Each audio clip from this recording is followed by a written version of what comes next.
నమస్తే. ఇన్నాళ్ళు నన్ను సపోర్ట్ చేస్తూ, ఎంకరేజ్ చేస్తూ మీ ప్రేమని నాకు అందిస్తున్న ప్రతి ఒక్కరికి కృతజ్ఞతలు. అలాగే ఈ వీడియో కూడా ఖచ్చితంగా మీకు ఉపయోగపడుతుంది. లైక్, షేర్ అండ్ సబ్స్క్రైబ్ చేసి మీ సపోర్ట్‌ని నాకు అందించండి. అలాగే ఈ వీడియో పట్ల మీకున్న అభిప్రాయాన్ని కామెంట్ సెక్షన్‌లో కామెంట్ చేసి తెలియజేయండి. ఇప్పుడు వీడియోని చూద్దాం.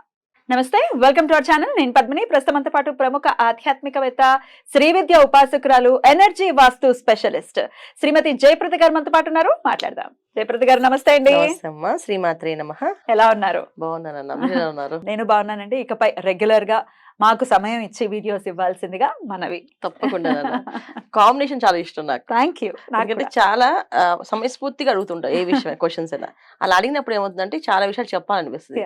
అందుకని ఖచ్చితంగా నాకు కూడా ఇంట్రెస్ట్ తప్పకుండా వస్తాను. వాగ్దేవి అనుగ్రహం ప్రతి ఒక్కరి మీద పరిపూర్ణంగా ఉండాలని మనస్ఫూర్తిగా కోరుకుంటూ మరి మొదలు పెడదామండి. తప్పకుండా. జూలై 1వ తారీఖు ఈ రోజు రాశి ఫలాలతో మీరైతే చాలా బ్యూటిఫుల్ గా, ఎందుకంటే మీరు అనాలిసిస్ లో కూడా ఉన్నారు.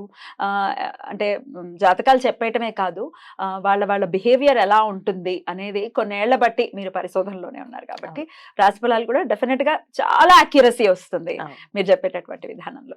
రైట్. ఇక జూలై 1 నుంచి చూసుకుంటే రకరకాల మార్పులు, అటు కాలసర్ప దోషంలోనే ఇప్పుడు గ్రహస్థితి ఉంది అని చెప్పుకోవచ్చు. అలాగే శని యొక్క వక్రం ఉంది, గురువు యొక్క అతిచారం ఉంది, మళ్ళీ కుజుడి వక్రం ఉంది. ఇట్లా రకరకాల గ్రహస్థితి. ఏమిటి ఇంత అలాగా మూకమ్మడి దాడి అంటారు కదా, అలానే ఉందా అనిపిస్తోంది. మరి ఏంటి ద్వాదశ రాశుల వాళ్ళకి ఎలా ఉంటుంది? ఈ విషయాలన్నీ ఒక్కసారి మీ ద్వారా. తప్పకుండా. అయితే మనకి గ్రహాల అనుగ్రహం లేదు అని అనుకుంటున్నాం కదా. దీనికి కారణం ఏంటంటే మనం చేస్తున్న కొన్ని తప్పిదాలు. సో మానవులుగా మనం పుట్టిన తర్వాత కొన్ని విషయాలు మనం నియంత్రణ లేకుండా చేసే ప్రతి ఒక్క పని ఇవాళ అవి విజృంభిస్తున్నాయి. ప్రకృతి విలయతాండవం చేస్తుంది మన మీద. ఎప్పుడు ఎటు నుంచి ఏది వస్తుందో అని చెప్పకుండా చేసేస్తున్నారు వాళ్ళు. ఎందుకు ఇలా చేస్తుందంటే దానికి కారణం కూడా మనమే. ఎందుకంటే అకాలంగా చెట్లు నరికేస్తున్నాం, అంటే అకాలంగా ఇష్టం వచ్చినట్టుగా విసర్జన చేయడం, ఎక్కడ పడితే అక్కడ మాట్లాడడం, ఇష్టం వచ్చినట్టు మన మనుషుల్ని హీనంగా మాట్లాడడం. అంటే మానవుడిగా పుట్టాక, ఒక మనిషిగా పుట్టాక ఫస్ట్ మనిషిగా ఉన్నప్పుడు ఇంక తోటి మనిషిని గౌరవించాలి, తోటి మనిషిని హీనంగా మాట్లాడకూడదు. కానీ ఆ లక్షణాలు ఏమి పెట్టుకోకుండా మాకున్నది ఇంత అని గర్వంతో వెళ్ళిపోయిన వాళ్ళు, గర్వంతో ఎగిరే వాళ్ళు, గర్వంతో ఉన్న వాళ్ళకి ఇవన్నీ కూడా శిక్షలు. అంటే ఇప్పుడు ఏం చేస్తే పెద్దవాళ్ళు చేసిన ఏవైతే పుణ్యం ఉంటుందో అది పిల్లలకి వస్తుంది. మరి పెద్దవాళ్ళు చేసిన పాపం కూడా పిల్లలకి వస్తుంది కదా. ఒకప్పుడు ఎప్పుడో మనం చేసిన ప్రతి ఒక్క చర్యకి ఇవాళ మనం అనుభవిస్తున్నాం. ప్రతి చర్య అనమాట. అది ఎలా తీసుకుంటుందంటే ఇంకా విధ్వంసం చేస్తుంది. ఇప్పుడు మనకి కోపం వస్తే మనం నష్టపోతాం, మన కుటుంబం నష్టపోతుంది. ప్రకృతి కోపం వస్తే ప్రపంచము అల్లాడిపోతుంది. ఇది ప్రస్తుతం ఉన్న గ్రహస్థితి. ఇప్పుడు గ్రహ గమనాలు అన్ని కొన్నా మనకి ఎప్పుడు ఏది ఎలా నడుస్తుంది అనేది చెప్పడానికి లేకుండా ఉంది. ఇప్పుడు రాశి ఫలాలు మనం తీసుకుంటే మాస ఫలితాల్లో ఇప్పుడు కుజుడు అనుకూలంగా లేడు, రవి అనుకూలంగా లేడు, శుక్రుడు అనుకూలంగా లేడు, బుధుడు అనుకూలంగా లేడు. ఎవరికి వీళ్ళకి ఈ బుధుడు అనుగ్రహం ఉంది అంటే వాళ్ళకి బుధుడు అనుగ్రహం లేదు, వీళ్ళకి శుక్రుడు అనుగ్రహం ఉంది అంటే వీళ్ళకి శుక్రుడు అనుగ్రహం లేదు. అలా ప్రతి ఒక్కరికి ఒక్కొక్క రాశికి వీడు ఒక గ్రహమే అనుకూలం. అంటే ఈ మాసంలో మనం ఒక గ్రహం మాత్రం అనుకూలంగా ఉంది ఒక్కొక్క రాశికి. అది కూడా మిశ్రమ ఫలితాల్లో, పూర్తి ఫలితాల్లో కాదు. దీనికి మనం ఏం చేయాలి అంటే భగవంత ప్రార్థన. మనం మనిషిగా పుట్టినప్పుడు మనం చేయాల్సిన ధర్మం ఏది ఉంది, తోటి మనిషిని హీనంగా చూడకుండా తోటి మనిషితో మంచిగా మాట్లాడి వాళ్ళు ఎవరో ఏంటో పక్కన పెడితే మనిషి ముందు, ఆ విధంగా మనం ముందుకు వెళితే అన్ని కూడా మనకి ప్రశాంతంగా జరుగుతాయి. మన ఇంట్లో మనం బయటికి వెళ్ళేటప్పుడు ఖచ్చితంగా దైవారాధన, దీపారాధన చేసుకోవడం, శుభశకునాలు చూసి బయటికి వెళ్ళడం. వెళ్ళేటప్పుడు ఇంట్లో పెద్దవాళ్ళు ఎవరన్నా అమ్మ ఉంటే అమ్మ, భార్య ఉంటే భార్యని ఎదురు రమ్మని చెప్పడం. వాళ్ళు వెళ్ళేటప్పుడు వస్తున్నప్పుడు క్షేమంగా వెళ్ళండి, లాభంగా రండి అని చెప్పి వాక్యం చాలా ముఖ్యం. ఒకప్పుడు ఇలా ఉన్న ఇప్పుడు ఈ ప్రస్తున్న కాలానికి, ఈ విషమ కాలానికి మాత్రం ఖచ్చితంగా ఇంట్లో శుభశకునాలు చూసుకొని బయలుదేరడం అనేది చాలా చాలా అవసరం. ఇది చేదస్తాల కింద కొట్టి పడేస్తే మాత్రం మనం ఇంకేం చేయలేము.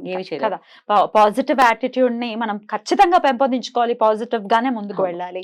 ఎందుకంటే చాలా భయానకమైనటువంటి ఇవాళ కూడా చూసుకుంటే అక్కడ ఫైర్ యాక్సిడెంట్ జరిగింది ఇక్కడ జస్ట్ మనకి హైదరాబాద్ దగ్గరలోనే, లింగంపల్లి దగ్గరలో జరిగింది. సో ఎక్కడ చూసినా వార్త అనేది ఏదైనా వస్తుందంటే అది భయం వేసేస్తుంది, ఏం జరిగిందిరా. సరే, మరి గ్రహస్థితి ఇంత దారుణంగా ఉన్నప్పుడు డెఫినెట్ గా మనం మన జాగ్రత్తలు తీసుకోవాలి. దైవారాధన మస్ట్ అండ్ షుడ్ గా చేసుకోవాలి, అందులో ఎటువంటి డౌట్ లేదు. అయినప్పటికీ ఒకసారి ద్వాదశ రాశులకి విడివిడిగా ఒకసారి మాట్లాడుకుంటే పర్టికులర్ గా ఏ విషయాల్లో ఏ రాశుల వాళ్ళు జాగ్రత్త పడాలి అనేది ఒక్కసారి వివరించండి. తప్పకుండా. మరి మొదలు పెడదాం. ఇక వృశ్చిక రాశి వారికి ఎలా ఉండబోతుందండి జూలై మాసం? తప్పకుండా. వృశ్చిక రాశి వారికి మిశ్రమ ఫలితాలు. ఎందుకంటే అద్భుతమైన ఫలితాలు అయితే లేవు, అలాగని కష్టమైన ఫలితాలు కాదు. పర్వాలేదు. ఓకే. ముందుకు వెళ్తూ నెమ్మదిగా వాళ్ళ పని వాళ్ళు చేసుకుంటూ వెళ్ళినంత కాలం ప్రశాంతమైన వాతావరణం. ఎప్పుడైతే వాళ్ళ పని కాదని పక్క వాళ్ళ పనిలో ఇన్వాల్వ్ అయ్యారో వీళ్ళు చాలా కష్టపడాల్సి వస్తుంది.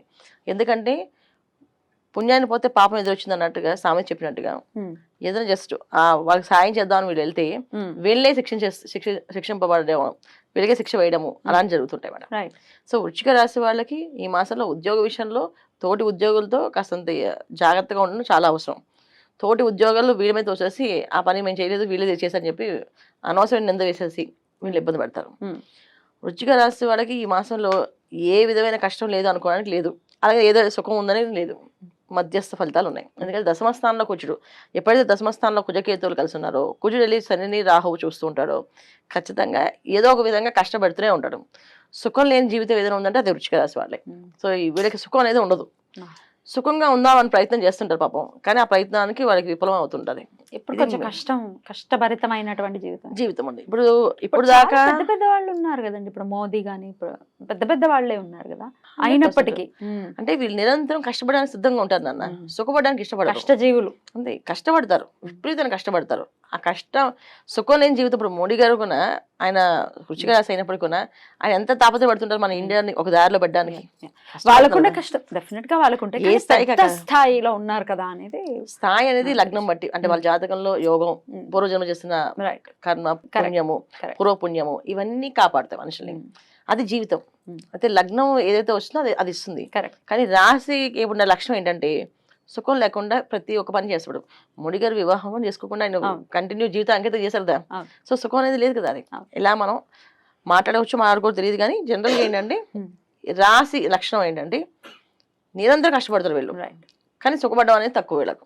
అది మెయిన్ వృశ్చిక రాశి వాళ్ళకి.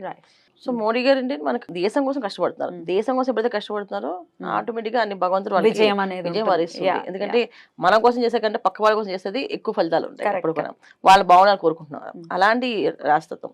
అయితే ఇక్కడ మనం చెప్పేది గోచారీత్యా ఫలితాలు ఏంటంటే వృశ్చిక రాశిలో ఉండే ప్రతి ఒక్కరికి వాళ్ళ జాతకంలో యోగం బాగుంటే యోగంలో వస్తుంది. కానీ ఇప్పుడున్న పరిస్థితి ఏంటంటే ఈ మాసంలో ఎంత యోగంలో ఉన్నా కష్టం అనేది కంపల్సరీగా ఉంటుంది వాళ్ళకి.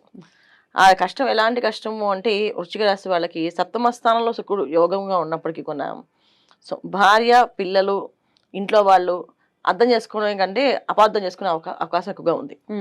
సో అపార్థం ఎప్పుడైతే జరుగుతుందో అంటే కొంచెం మనస్పర్ధలు రావడం, నాకు ఇలా కావాలి ఇలా చేయాలి మీరు అని చెప్పి వాళ్ళు మొండిగా వాదించడం, మాట్లాడడం జరుగుతుంది. దానివల్ల ఇంకా కొంచెం మానసికమైన బాధ ఉంటుంది. ఇప్పుడు ఎక్కడా కష్టం లేదు, ఇంట్లోనే కష్టం ఉంది, ఏం చేస్తాం? సో ఏ కష్టం రాకుండా ఉండాలి అంటే దైవారాధన చేసుకుంటూ గణపతి ఆరాధన ఎక్కువగా చేసుకోవడం. ఎందుకంటే కుజకేతువులు ఇద్దరు కలిసి దశమస్థానం ఉన్నారు కనుక గణపతిని ఎక్కువ ఆరాధించడం వల్ల ప్రతి మంగళవారం 1 గంట సేపు మౌనంగా ఉండడం, కుదిరితే ఆ రోజంతా ఉపవాసం ఉండడం. సో ఉపవాసం ఉండి సాయంకాలం ఏదైనా పలహారం తీసుకుని పొద్దున్న పూట మంగళవారం మంగళహోర అని ఉంటుంది, కుజహోర అని, ఆ హోరాలో 1 గంట సేపు మౌనంగా ఉండడం. లేదు మాకు అవన్నీ తెలియవండి అంటే పొద్దున్న ఎప్పుడైతే లేస్తారో లేచిన దగ్గర నుంచి 1 గంట సేపు మాట్లాడుకుని ఉండండి. అవి అన్ని అనుకూలంగా జరుగుతాయి. ఇలా జరగాలి, ప్రశాంతంగా వెళ్ళాలి. వృశ్చిక రాశి వరకు మీరు అన్నట్టుగా ఎప్పటికప్పుడు ఏదో ఒక డిస్టర్బెన్స్ ఉంటూనే ఉంటుంది. ఈ నాళ్ళ నుంచి నేను వింటున్నాను, ఎప్పుడు వృశ్చిక రాశికి ఇదేదో ఇబ్బంది ఉంది అని వింటూనే ఉంటాను. డెఫినెట్లీ చాలా ప్యాథెటిక్ గా అనిపిస్తుంది. ఈ మాసం పీస్ఫుల్ గా వెళ్ళాలి వీళ్ళకన్నా మనస్ఫూర్తిగా కోరుకుంటూ ఇక నెక్స్ట్ వీడియోలో ధనుసు రాశి గురించి మాట్లాడుకుందాం. థ్యాంక్ యూ సో మచ్ అండి. నమస్తే. శ్రీమాత్రే నమః.